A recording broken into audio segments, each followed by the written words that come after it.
Pag-usapan natin yan.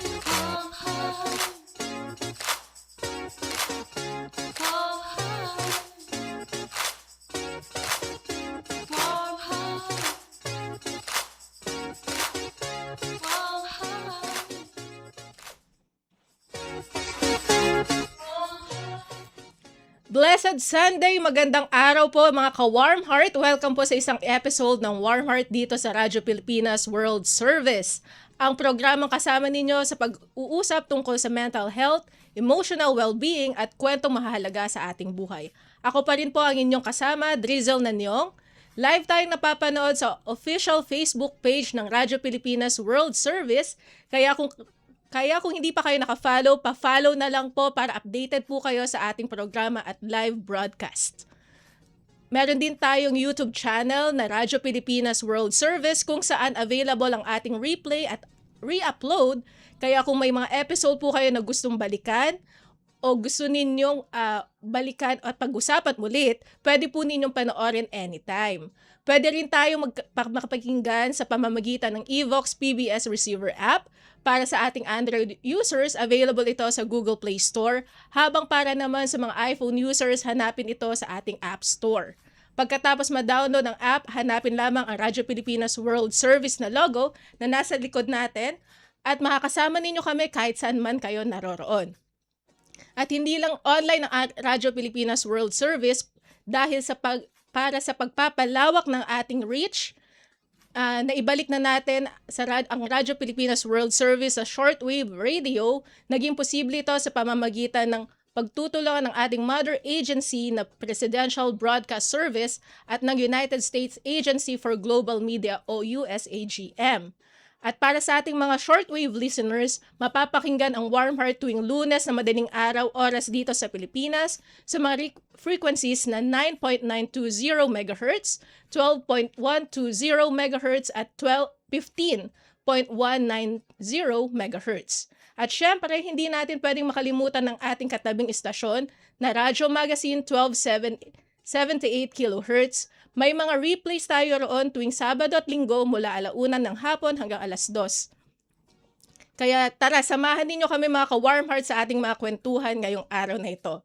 Sa ating programa ngayon, pag-uusapan natin ang isang bagay na halos lahat tayo nakakaranas, ang pagbubuo ng friendship o pagkakaibigan sa loob ng opisina.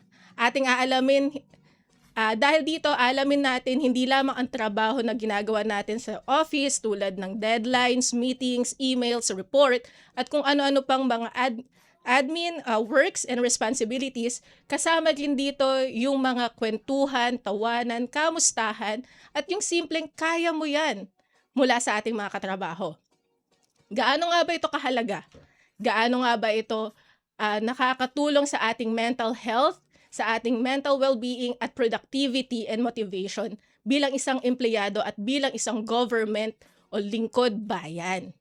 Ayan, paano ito nakakaapekto? Paano ito nakakatulong sa atin? Ngayong araw, mapag-uusapan natin ang isang perspective ng isang empleyado sa gobyerno, kung paano siya nakakatulong sa isang workplace sa pang-araw-araw at paano natin mahaharap ang mga challenges kasama sila. Kasama natin ngayon live dito sa studio ang ating mga panauhin, si ka-Warm Heart Quincy, kahilig ng Public Affairs Division, Presidential Broadcast Service, at ating colleague naman na si ka-Warm Heart Steph Vicente ng Radyo Pilipinas World Service. Blessed Sunday morning and good morning sa inyo mga ka-Warm Heart. Ayan, sino ba mauna? Ako muna ba? Ayun, hello sa mga ka-Warm Heart, na-miss ko kayo. O, ikaw naman. Magandang lalaki at babae. Tayo lahat. Ngayong Sunday at ayan, cheer natin, Ma'am Steph, si ating friend si Drizzle, Oo naman, support. Yes. Support. Thank you. Thank you sa pag-invite niyo po. At it's my honor to be a part of your episode this Sunday. Wow, ba't ako nag-i-English? Kaya ka, Filipino service to eh. Oo nga, ba't? Oo. Okay. And looking forward sa discussion natin ngayon. Ayan. Yes. Mga ka-Warm Heart, sa mga nakikinig at nanonood, ang ating topic unang-una ngayon is ano ang experience ninyo bilang isang government employee? Since matagal na kayo sa industriya na to, di ba? Lalo na sa media setup. Gaano kahalaga ang pagkakaroon ng isang friendship at gaano nakakaapekto ito sa ating work ethics? Ay, ako talaga una, no? Yes. Actually, Patikan. ay, grabe naman. Makabatikan naman to. Makabatikan.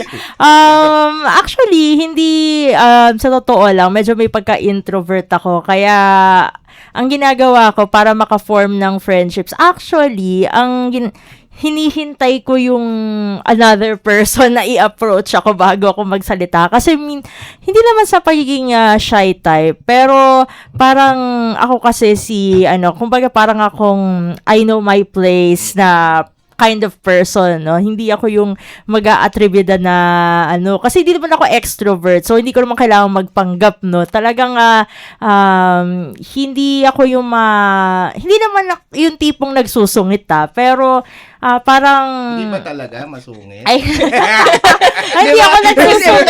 Masungit siya, di ba? Ano? First impression ko sa Oo kanya, nga, masungit siya eh. Ganun The lang pala talaga. serious person na may pagka ganun talaga ako kasi nga parang lagi akong naninimbang which is siguro parang medyo toxic behavior yan. Oo. Kaya hinihintay ko yung person na lapitan ako. Then doon ako nakakabuo ng friends. And ako just from my perspective, quality over quantity ako Kahit maliit lang yung circle of friends ko dito sa bureau, ay contented naman ako kasi as long as these people can be trusted, na handa ka talagang suportahan hanggang sa huli, na-appreciate ko yung kanilang presence. And I hope na na-appreciate din nila yung presence ko, no? Kasi ako naman hindi man ako nagbubuhat ng bangko, no? Pero I think I'm a great listener naman sa mga problema ng aking mga pag hindi naman hinihingi yung advice ko, hindi ko ibibigay, no? Kasi parang it's the last thing that we wanted, yung mga unsolicited advice. 'Di ba? Lalong-lalo na sa setup ng workplace kasi syempre may iba-iba tayong strengths and weaknesses, and of course lahat naman ng feelings natin, lahat ng nararamdaman natin habang tayo nagtatrabaho para sa akin ay valid bilang isa ring mental health advocate, no? So yun ang sa akin. Ikaw naman, Sir Vince. Akala ko sasabihin ni Ma'am Steph, kaya maliit yung circle of friends niya dahil iniiwasan niya mga magpapalibre. Hindi naman. I think I'm generous naman. Sa PBS yung mga Oo hihirit naman. ng ganun yung mga bakena men. Bakena men. Bakena men. De, ako, sa akin, hindi naman ako maraming friends. Wala naman ako masyadong maraming friends dito. Mukha lang marami kasi mahilig lang ako magpa-cute. Joke lang. Malaking tulong yun syempre yung hanggat maaari, maging okay yung relasyon mo sa mga tao, sa paligid mo. Lalo tayo sa media kasi sa kasalalay din kasi hindi pwedeng tayo yung suplado sa personal, parang gano'n. Oo, kasi communication yan Communication, doon tayo inaasahan na maging eksperto, hindi naman eksperto, pero doon tayo nag-excel sa pakikipag-communicate.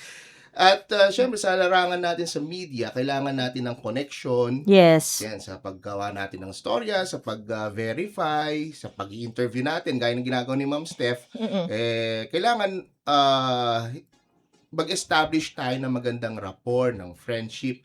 Kahit sa mga producer, sa mga dito sa bureau, di ba? Yung mga desk, pag nagiging reporter ako, minsan, maganda, kaibigan ko yung mga kakilala ko, maganda yung relasyon ko sa mga ating desk officers sa news department para mas maintindihan ko kung ano yung gusto nilang atake sa storya. Kung paano atake, kung may itak ba o may barrel, di ba? Kung paano yung magkaintindihan para in line tayo, ganun. Siguro idadagdag ko dyan, mga ka-warm heart, is maganda din kasi magkaroon ka ng kaibigan sa workplace mo. Kasi sila din naman kasi yung magiging kasangga mo Tama. Like for example, tayo, mga nagiging producers din naman tayo. Oo. So, kailangan meron tayong parang unity na, kunyari, sa atin, as a producers, di ba? Mm-mm. You're sharing contacts. Oo, mahalaga yan. Mahalaga Kasi yan. hindi lang naman sa isang programa mo siya pwedeng gamitin, pero pwede mo siyang gamitin onwards sa ibang programa. Yes. Kahit kunyari, kailangan din ng ibang istasyon ng contact. So, parang sharing lang. Parang Oo. yung tinatawag na sharing is caring. Oo nga, ba? tama naman yun. Ayun. Networking din with other people eh. Yes, kasi dun yung lumalawak yung friendship. At saka at least, alam mo parang, at least pag wala akong ganito, I know I can lend, pwedeng makahingi Can tayo. count on me. Oh, you Ganun. can count on me. Wow. Lend on me. Tama. Ganun. On me, 1, 2, 3, yan. Ayan. Bruno Mars. Bruno Mars yan. Okay, so next, naman tayo? Question. Since maganda yung samahan, katulad sa atin, maganda yung samahan ng Maganda ba trabaho. samahan natin? Sa tingin ko naman. Parang nagdududa pa si Nagpa-plastikan mo lang yata tayo. Hindi, joke lang. So, Hindi, joke lang. gaano nagiging, sa mga perspective ninyo, insights, gaano nagiging kagaan ang work natin? Kasi alam ko mahirap nakikipag-communicate tayo outside, different people. So, gaano siya nagiging kagaan kapag may isa tayong mga kaibigan or may mga nakagiging kasangga tayo dito sa atin? At paano nagiging mabilis at maayos yung pagsiservisyo natin? Okay, sino mauna? Si Quincy Si Quincy na. na. Ako muna. naman. Oo. Pag maayos ang pakikipagkaibigan, magaan, di ba? Magaan. Oo. Ang trabaho. Less stress. Kasi yung trabaho natin, Ma'am Steph, sa media, nakaka-stress naman talaga. Oo. So, ito naman personal opinion ko lang naman. Kasi nakaka-stress na nga yung mismong trabaho dahil yung pressure sa deadline, iba pang mga bagay. Saka yung stress din sa paggawa ng storya, paghanap ng impormasyon at mga contacts, interviewin. Yun pa lang nakaka-pressure na eh. So, Oo. kung dadagdagan pa ng yung tension sa workplace, Ay, oo. may mga atribida. Ganon. May ganung mga eksena, kasi sa ibang yung mga experience natin before, hindi talaga, minsan kasi nangyayari din naman yun. Pag iba-iba kasi tayo ng tolerance sa pressure. May mga taong kapag andyan na, under pressure, nag-iiba yung personality nila, iba yung pag-handle nila. Yes. Pero sa akin naman, pag maganda yung samahan nyo, kumbaga yung pressure nandyan, pero mas napapagaan, yung wala masyadong awayan, ganon. Sa amin sa department kasi namin, ganon madalas magaan lang kasi alam namin yung galawan ng isa't isa, alam namin yung strengths, and then pero pag nandiyan na yung pressure, kapag may special coverage Oo. lahat kumikilos, iniiwasan namin maging pabigat sa iba, hangga't maaari. Kung mangyari man ganon, kasi dapat alam mo paano saluhin. Sabi mo nga, ma'am, sabi mo nga, Drizzle, ba't naman masyado magalang na sabi nga ni Drizzle kanina, kailangan we can count on each other. Kasi sino-sino pa ba magtutulungan, di ba? Tayo rin dito sa PBS. Ayun. I agree with the ka-warm heart Quincy, no? Kailangan talaga yung pagtutulungan para makagaan sa trabaho. And of course, kasi hindi naman natin alam yung pinagdadaanan ng Yes. bawat isa sa kanilang personal na buhay. Although, lagi ko ang sinasabi na hindi mo pwedeng idikit yung professional life mo sa personal life mo. Pero, hindi maiiwasan na minsan may pinagdadaanan ka na hindi mo masabi sa workmate mo kasi nagtatrabaho kayo and ayaw mo ngang maging burden, pabigat din dun sa workmate mo na parang ito trauma dump mo siya di ba? Kapag pati yung personal kinuwento mo na. And syempre sa akin naman for me talagang nakakatulong yung friendships within the team, no? Kasi mahirap yung kumbaga, 'di ba, kapag wala ka, 'di ba, pag nagli-leave ka, wala kang mapakisuyuan Ayan, oo, mahalaga yan. Oo, kasi hindi aandar yung kumbaga hindi magpo-prosper, aandar yung istasyon kung laging kanya-kanya. Mm-mm. 'Di ba? Kung bahala ka diyan sa buhay mo, no? Hindi naman pwede yung ganun. Syempre, magsasabi ka rin kapag you need help talaga.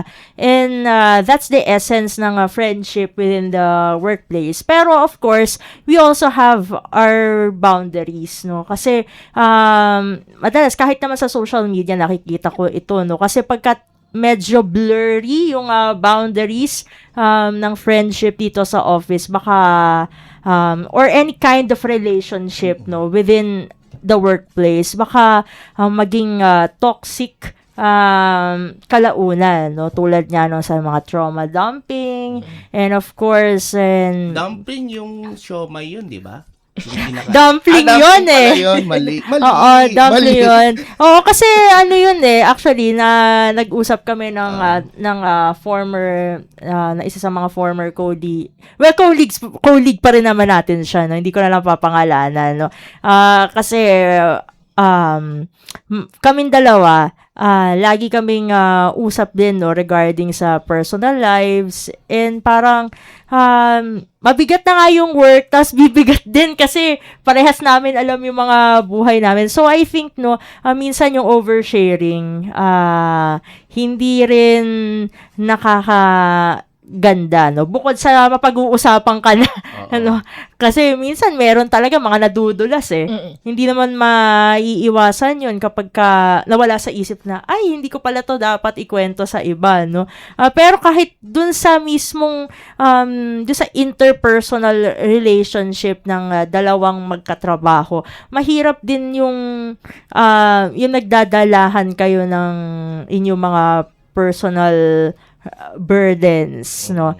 Na hindi naman eksaktong nakakaapekto sa work, pero syempre nakakadagdag sa mga isipin ng bawat isa. So, yun, based on experience lang, no? Pero nonetheless, na-appreciate ko yung mga friendships na nabuo ko dito sa office. Kasi tulad nga ng sabi natin kanina, nasa communication industry tayo eh. Hindi naman tayo pwedeng may sariling mundo dito. Kailangan, you need to help each other out kasi isa tayong media outlet, isang network, state media pa ito, Yes. no? May mga lingkod bayan pa tayo. So, napakalaking responsibility yung ating dinadala para magkanya-kanya pa tayo, di ba? Susugan. Susugan. Yun yung sinabi ni Ma'am Steph kanina na boundaries. Siguro kasi, mahalaga rin ma-develop yung, sabi bang skill yun, Ma'am Steph, yung alam mong isantabi muna yung personal Yes. na pinagdadaanan mo pag ginagawa mo na yung professional na Oo. sa trabaho mo.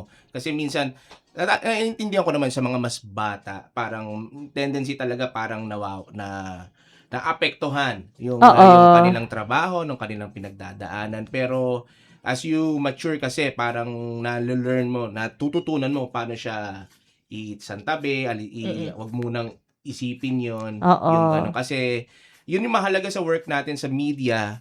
Siguro yun yung essence, yun yung isang mahalagang bagay na dapat nating pinapractice, yung mag-show up tayo sa work no matter what. Yes. Kasi yun ang inaasahan sa atin, umulan, umaraw, bumagyo. Kailangan natin mag-show up, kailangan natin mag-perform. Ano bang performance? Musical or dance number? Siguro idadagdag ko lang doon sa setting boundaries kasi 'di ba? Mahilig kasi tayo na pagka sa work parang biro-biroan, 'di ba? Kunyari, hindi pa kunyari sa atin, sa setup na lang natin. Pag hindi pa natin program, nagbibiroan pa tayo, ganyan. Pero siguro pwede natin i-apply yung pagiging personal sa professional na may boundary is pag work na, work tayo. Professional tayo. Colleagues tayo. Workmate tayo. Hindi tayo body-buddies. Pagkatapos ng program, siguro pwede na natin doon ipasok. Which, eto maganda din naman i-apply natin sa mga, mga younger colleagues natin dito sa office. Na after ng program, we can be buddies again. Pwede natin pag-usapan ano nangyari, ganito, bakit naging ganito yung outcome. Ganun. Kasi ang mahirap kasi is sometimes, na-observe ko lang naman, is nawawala na yung boundaries ng pagiging professional at saka ng pagiging sa personal na ano natin, na kumbaga kasama natin, 'di ba? So So parang ang ano to sum it up, parang walang personalan, Oo, trabaho walang- lang. Oo, totoo dapat yan. Alam natin 'yon, no? yes. Oh, totoo yan. Ayan. Doon naman tayo sa mga next. Kasi para-parehas tayo, mabilis tayong maging friendship si Ma'am Steph. Pag siya, si ka-Warm Heart Friendly Steph, niyan, si Ma'am Steph. Friendly. kapag inano natin siya, kapag kinausap natin siya, and she warms up, ayun na, magiging friends na natin. Yes. Oo. Si ka-Warm Heart Quincy naman, mahilig naman tong bumate kahit kanino. Ay, oo. Tatakbo akong president ng co-op. Ayan. Ay, ganun ba? Ganun ba? Charot lang po. Eto naman, ano naman yung pwede nating sabihin or i-advise sa mga taong hindi talaga nahihirapan silang makipag-close sa mga kasama nila sa work. So paano yung maibibigay ninyong advice? Ang hirap naman yan. Ay, hirap niya, no? Parang yan yung sinasabi ko kanina na, hindi ako mabilis mag-open up sa tao, Kasi we know we're in government. Oo. And yun nga, kasi sabi nyo kanina, we're in communications. So as a communicators, paano ninyo mabibigyan ng advice yung mga taong hirap na magkaroon ng... Case-to-case basis. Pero bago ko sagutin yan, ito, gusto kong batiin. Ito, friendly din to eh. Sino? Si Asek Ares Gutierrez. Ayun! Katutok ngayon, napaka-friendly rin ito. Asek, magandang umaga sa'yo. Good At, morning, Sir Ares. Hindi naman kami nagpaparinig, pero kung magpapadala ka ng kape, welcome yan. Yeah. Pero hindi naman kami nagpe-pressure. Ay, Blessed ganon. Sunday, Asek Ares. Joke. Good morning po, Asek Ares. Good morning. Pero siguro yun, ang tekniko para maging mapalagay sa akin yung loob ng colleague is ako yung unang mag-approach siguro. Find something na common interest. Ganun.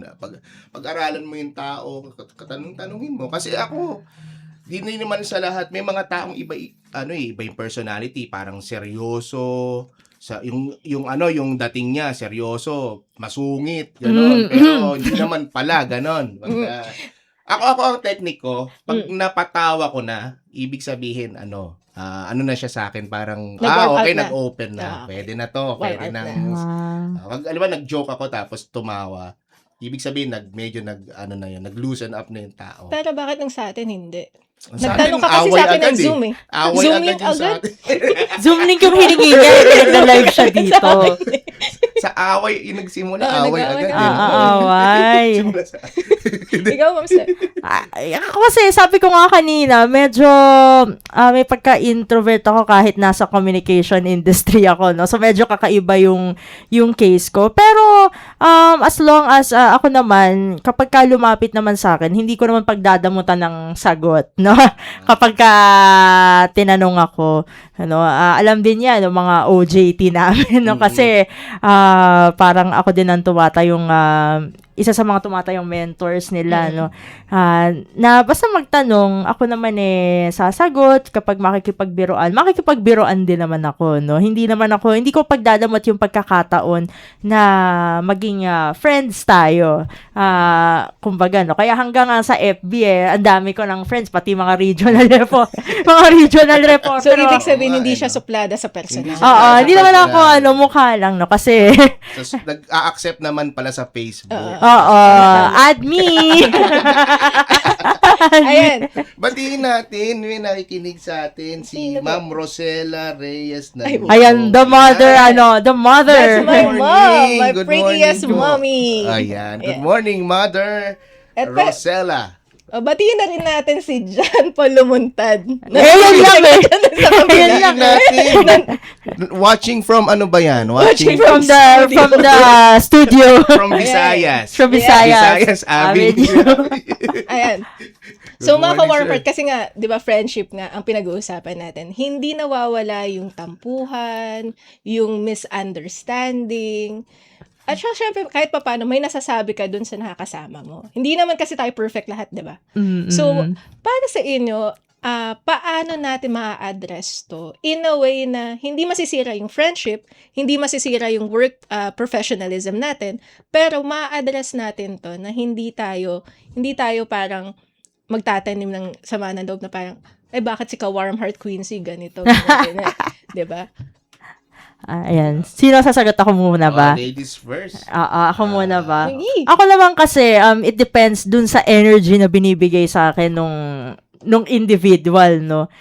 Kasi kung work colleague ko siya, no, not necessarily a friend, no, hindi naman ako masyadong magke-care, no, kasi hindi naman ako yung taong palaisip masyado, no, kung ano yung tingin ng ibang tao sa akin. Kung ayaw niya sa akin, edi go, no? Basta be professional sa workplace setting. Pero of course, pag kaibigan na yan, dyan ako mag-iisip, no? Kasi may attachment na eh. Doon ako mag-iisip. Siguro, kung he or she is a very important person to me, na binavalue ko yung friendship, I think doon na ako mag-a-approach mauuna na ako mag-approach. Kung sobrang importante sa akin nung... Okay, follow up. Define important. How? Yung to the point na kahit sa labas friends kayo, no? Pag lumabas kayo ng office, pwede kayo hangout. 'Di ba? Yung komportable ka na, tara, samgyup tayo. Yan. Yung mga ganong levels ba?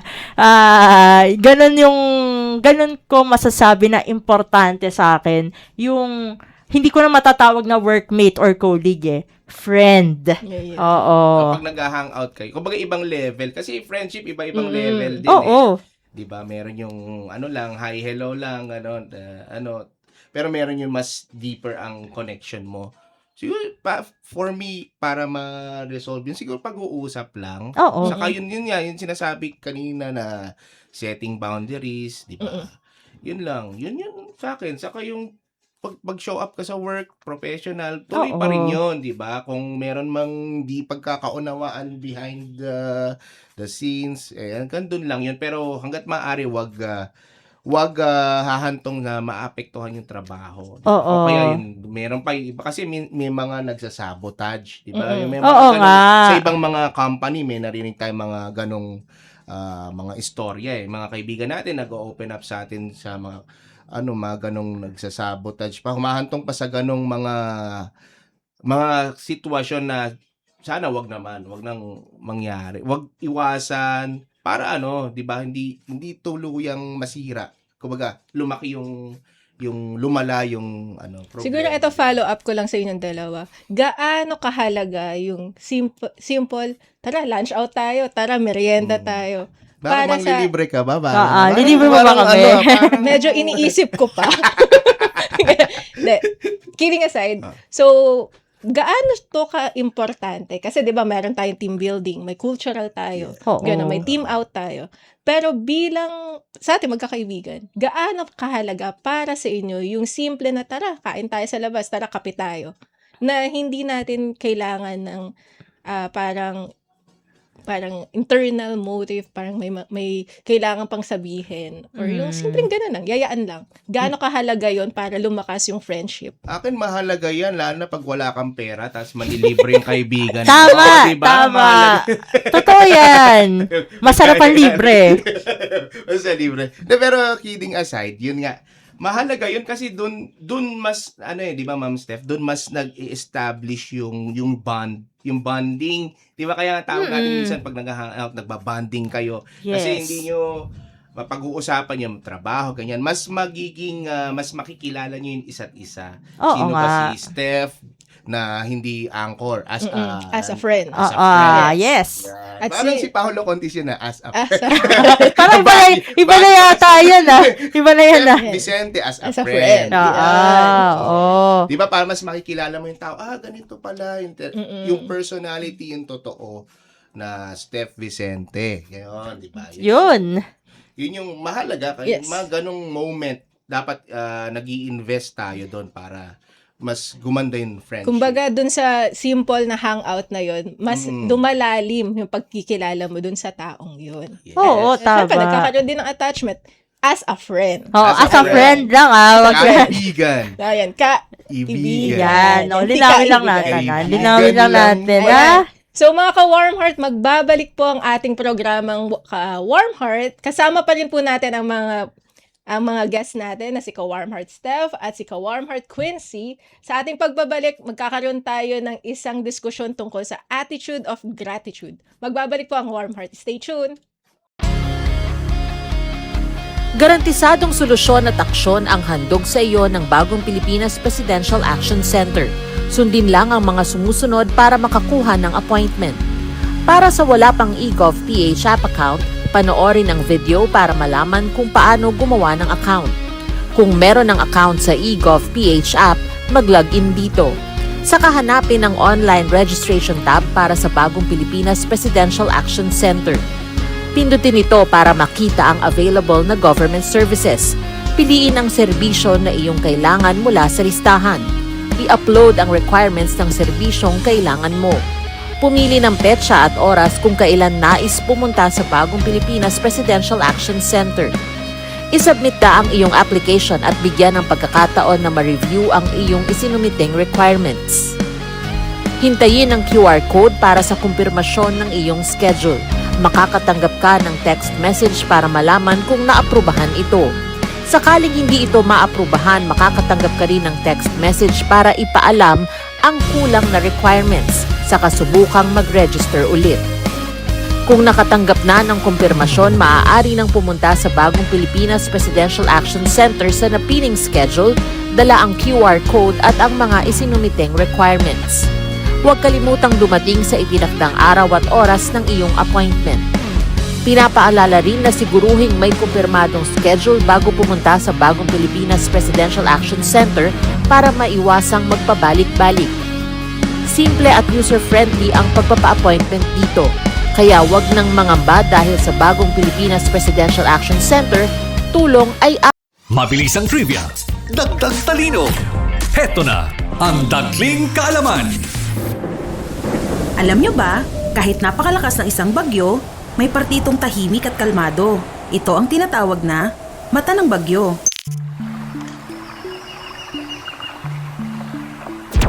Pero, huwag magpaloko.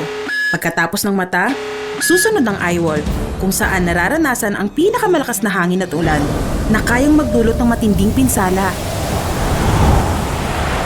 Kaya tandaan, kapag biglang tumahimik sa gitna ng bagyo, hindi pa tapos ang panganib. Kaunting kaalaman na malaking dagdag talino. Abangan muli ang susunod na Dagling Kaalaman.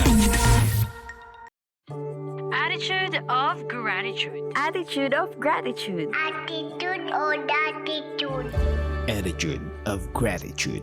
Gratefulness. Gratefulness, gratefulness, Joy. joy, joy, Appreciation. appreciation, appreciation, Attitude attitude of gratitude. of gratitude.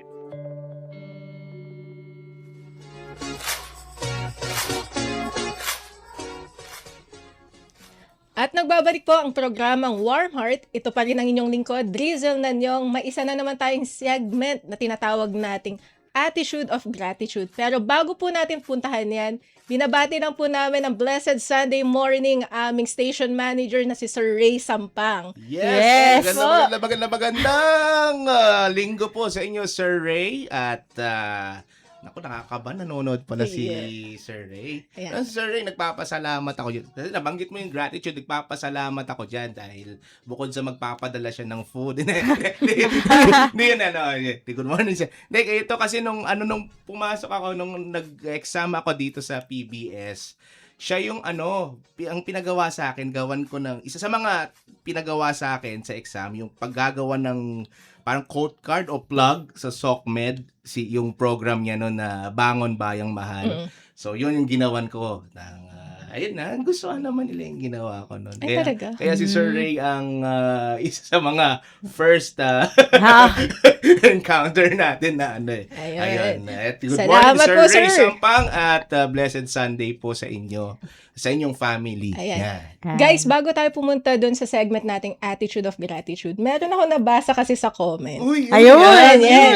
Ang sabi na, ano ang pagkakaibahan ng best friend at true friend? Girlfriend? Ano? Best friend Best at true friend. True Ako parang mahirap Sige, sagutin unahin yan. natin ang eh. ladies first muna tayo, di ba? Oo, kasi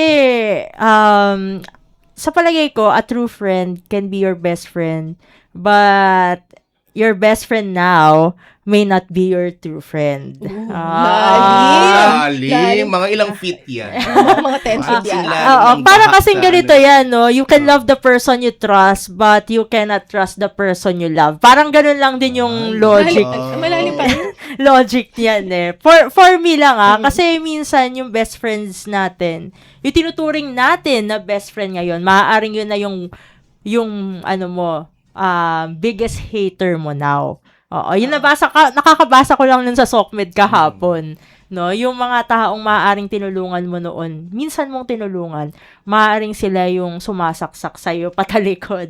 Oo, so I think mas matimbang yung true friend na pwede namang ma-evolve, no, as a best friend, no, kaysa naman yung best friend mo na hindi mo pa pala talaga siya talagang hindi mo pa talaga siyang ganoon kakilala pa, no? Kasi may mga, hindi kasi maiwasan talaga yung jealousy eh. Minsan pagdating sa, mali yun, of course. Pero, syempre, may mga pagkakataon kasi na hindi mo maiwasan yung inggit, no? Lalo na sa Pero ang the best way na i-overcome yan is, laging self versus self ka dapat.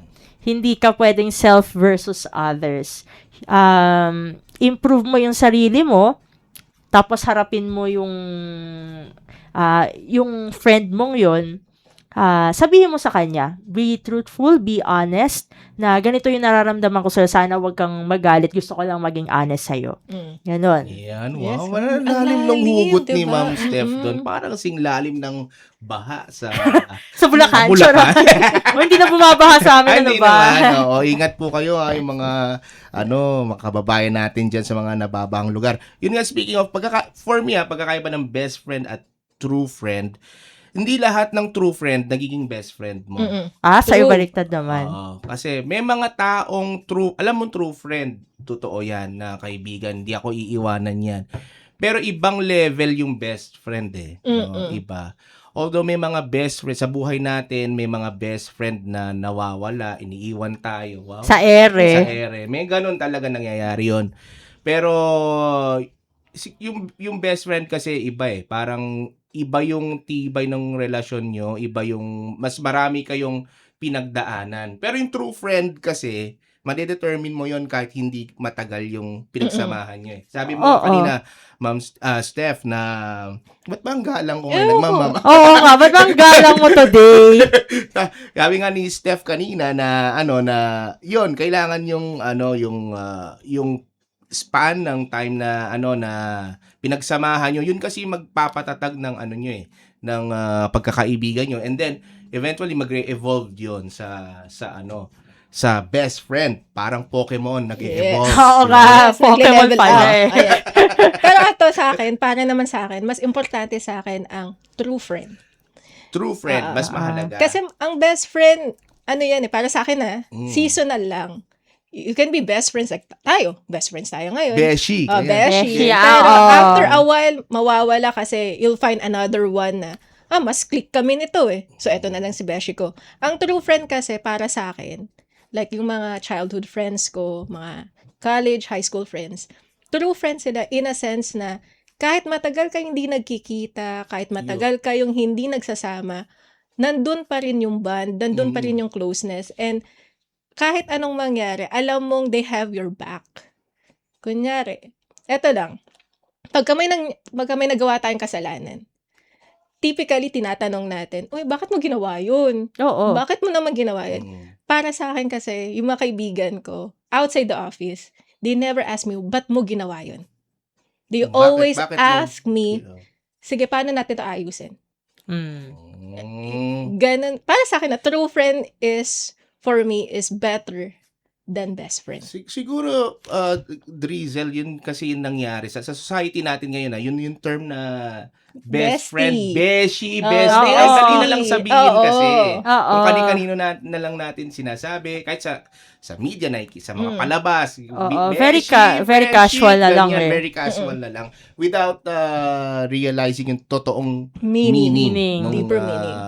label na yon, ng term na yon. So, tama ka doon, yung Drizzle, yung true friend, no, yung kahit di kayo nagkikita, alam mo nandun yung bond. Confident ka na itong taong to hindi ako iiwan nito. Yes. Anong Oo. mangyari.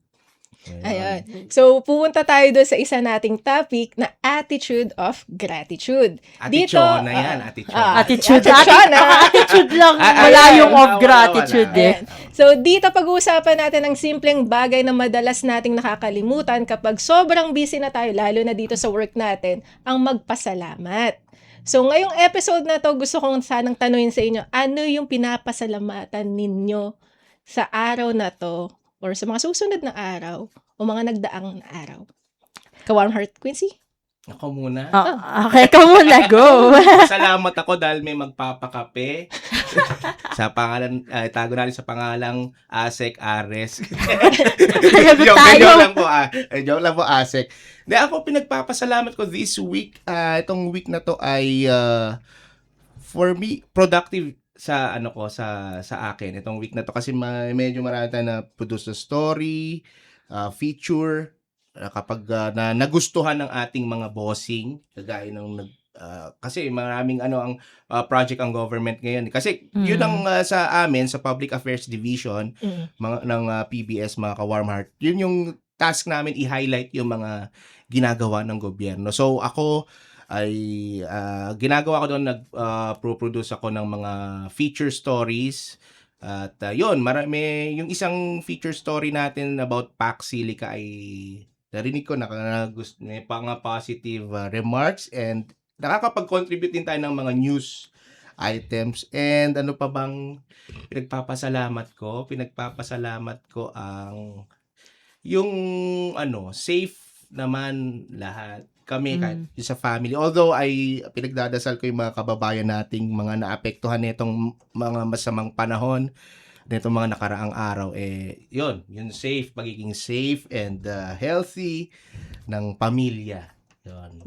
Thank you, Lord, sa mga biyayang ito. Yeah.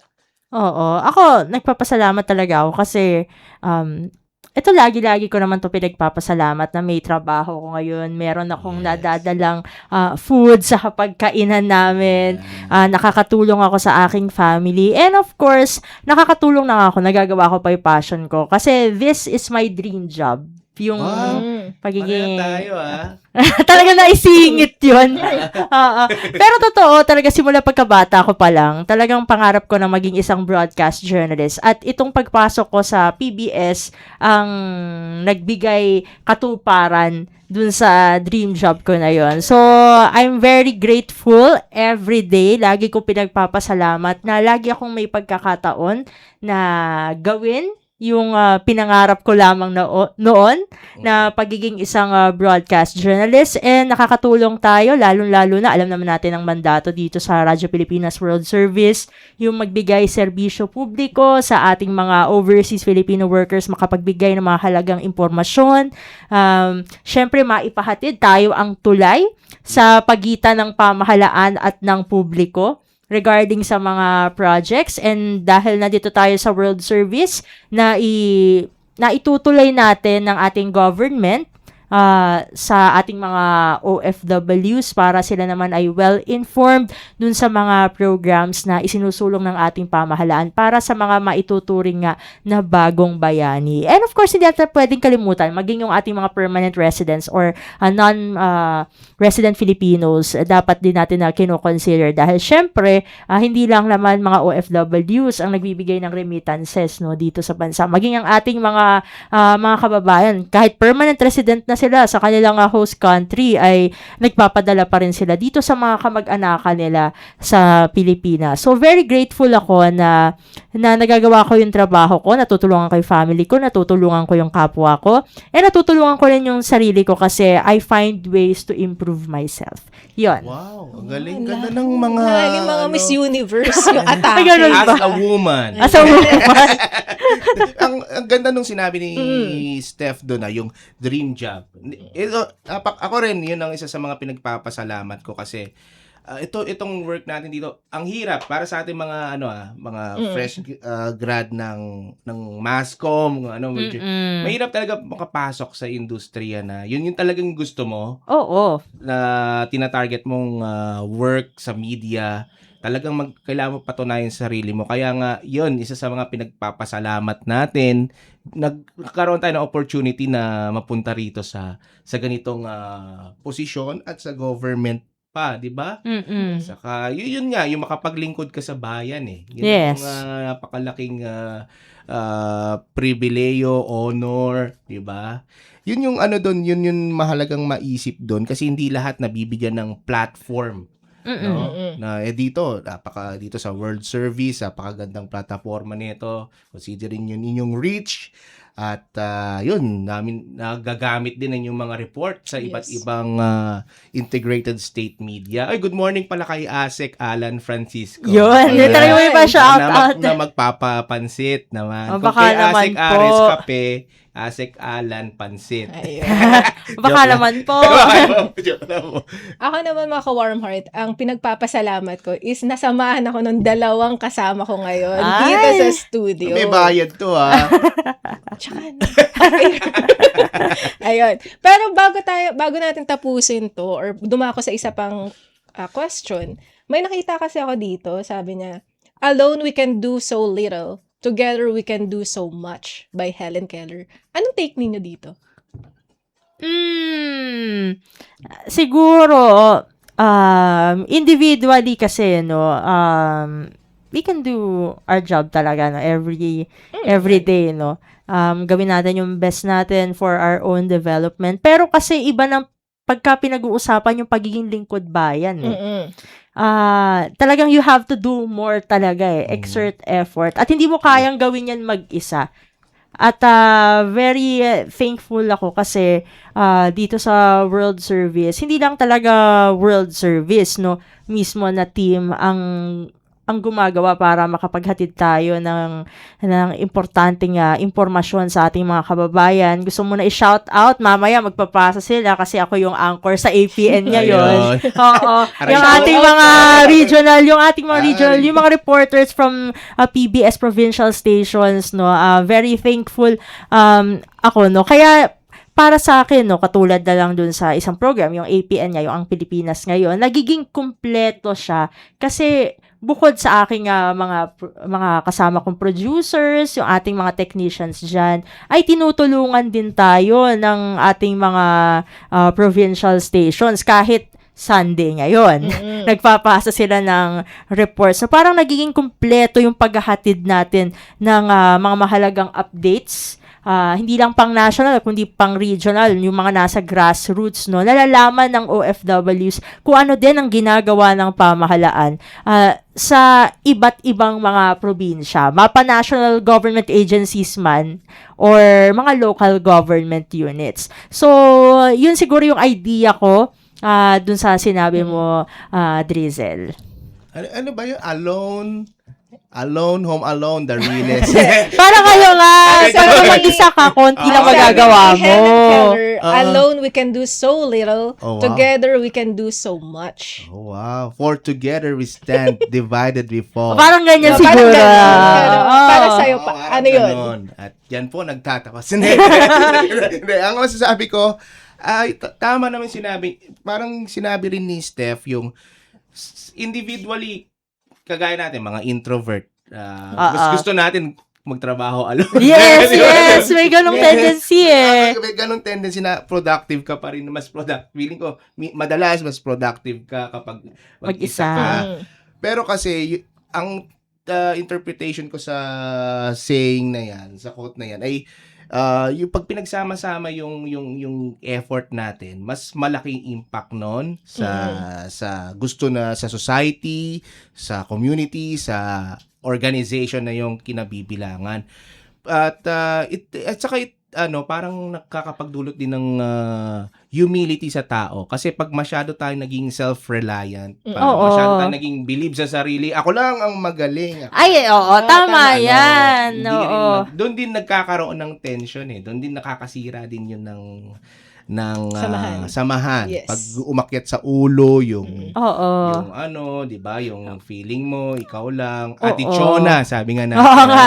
Ate Chon. Oo, dapat tama yung yun. attitude, dapat meron talagang kasunod na gratitude. Tama. Oo. Saka yung kapag ka daw nagpapakumbaba ka, dun ka tinataas eh. Yan, blessed are the humble. Yes. For they shall. Yes. Anong sunod? Pa-yes lang ako dito eh. Di na alam ang kasunod. Blessed are the meek, for they shall inherit the earth. Yun ba yun? Parang yun na. Basta yun na yun. Yun na yun. Sabi ni Lord yun. Kinurek ako ni Ma'am Cecil doon. Sabi, for they shall enter the kingdom. Okay. Yun ba na? Okay. Pero good morning kay Ma'am Cecil Kimlat na program niya sa Celebrating Life sa RP1 na dala naman ng sandwich, no? Ang dami nating Mababasa niya ba yan na nagpo-programa siya? Ayan. Eto naman mga ka-warm heart, bigyan naman natin ng parang payo, tip, yung mga kabataan, mga papasok sa government agency, especially ganitong setup, media. Ano yung pwede ninyong maipapayo para hindi nila tignan yung workload na ang dami-dami, nakakapagod, ang daming deadlines, kailangan ganito, kailangan ganon. Ano yung maganda ninyong sabihin sa kanila, ipapayo, para hindi sila gumive up sa pagpunta dito, sa ituloy nila, yung nasimulan nila? Parang si Steph Ang, ba't ba ako ma'am ng ma'am? Kasi ang dami kong hugot sa FB yata eh. Si Steph Ang mas Una ka muna. Ako muna? Oo. Kasi ako, kasi ang journey ko sa media, mahaba bago ako nakarating dito sa radyo. Talagang masasabi ko pinagdaanan ko lahat mula doon sa unang work ko 50 pesos per hour ang rate, di ba? Tinanggap ko 'yon, fresh grad ako noon. Tapos pumunta pa ako sa isang local newspaper noon, 500 lang ang bayad sa isang article. So, ganon, talagang pagdaanan natin to sa print, ganon. Nag-extend ka ng long hours beyond your duty talaga para lang matapos yung trabaho mo at makapag-deliver ka.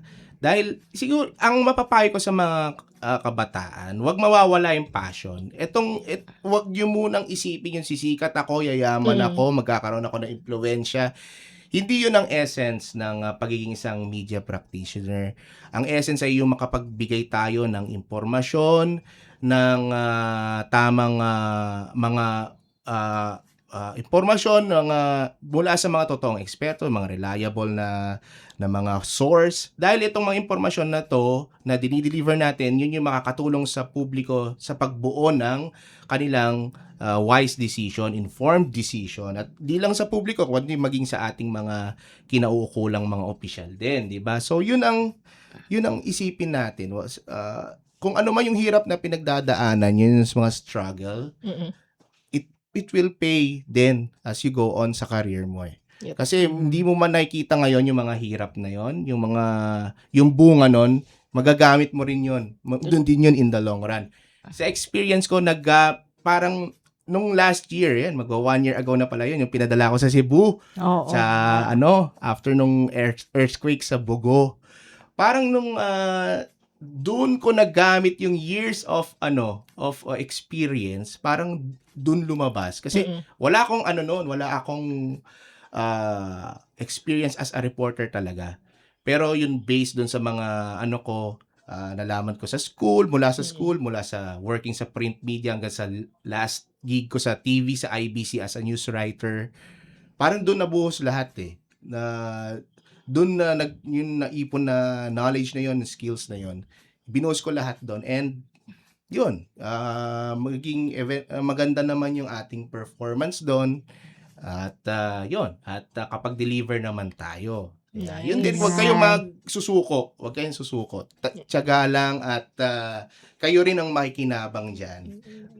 Oo, medyo nahiya ako dun sa sinabi ni Quincy. Oo, kasi sa almost 8 years ko dito, no, sa radio industry in general, no. Ilang beses na akong muntik-muntikanan ng sumuko, no, due to mental breakdowns. No, hindi maiiwasan na na after work, dun mo na ilalabas lahat eh. Kasi ako yung tipo ng tao talaga, mababaw lang ang luha ko eh. Ganon. Gano'ng kababaw, mga ilang feet?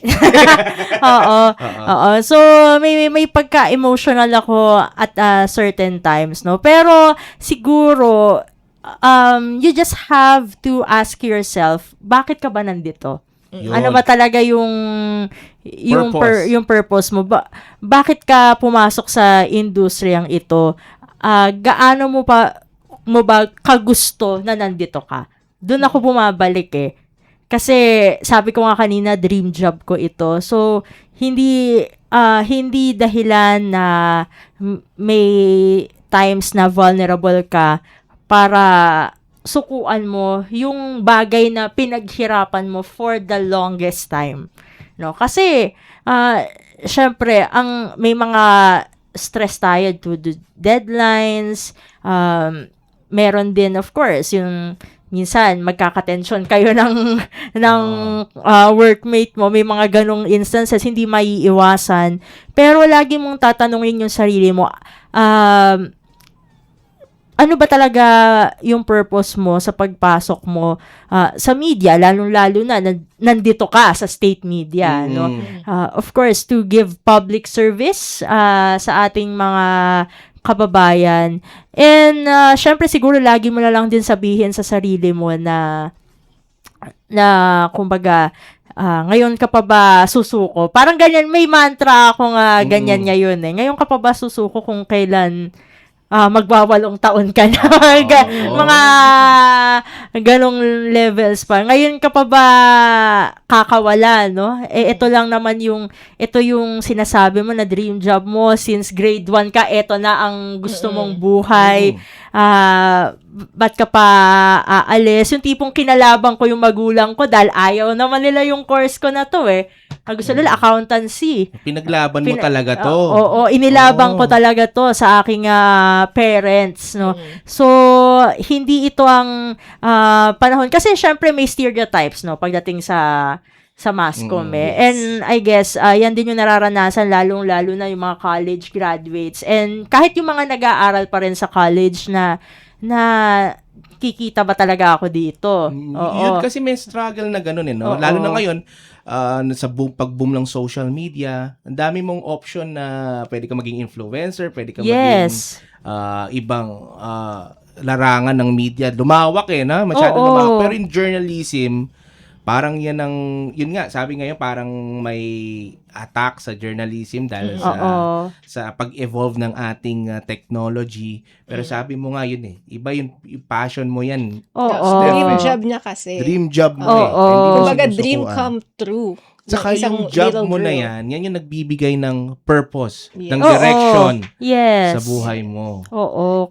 Kaya yun, siguro para doon sa mga nakikinig sa atin na gustong pumasok sa ganitong larangan, always think of your purpose. Ayun. Ang ganda no, Drizzle. Yung purpose, yun kasi sa atin, lead sa atin, saan man tayo mapunta. Ano ba ang purpose ko sa buhay, no? Parang yun yung compass natin eh. Kumbaga kahit hampasin ka man ng alon, pero kung alam mo yung purpose mo, nandun ka eh, mag-stick ka. Malihis ka man ng direction, babalik ka. Dun. Yes. Kailangan mong tahakin. Yep. Kaya yung mga nakikinig sa ating mga youngsters, mga kids na gustong pumasok sa ganitong industriya, handaan nyo na sarili nyo. Kaya nyo yan. Kaya nyo yan. Yes, wag lang kayo mag-quit. Kaya nyo yan. Yes. Maniwala kayo sa sarili nyo. Kung kailangan nyo ng tutorial, dito naman kami ni Ma'am Steph. Yes. Magalang pa din. Meron, magkano bang rate na? Ayun. Naman. Joke lang.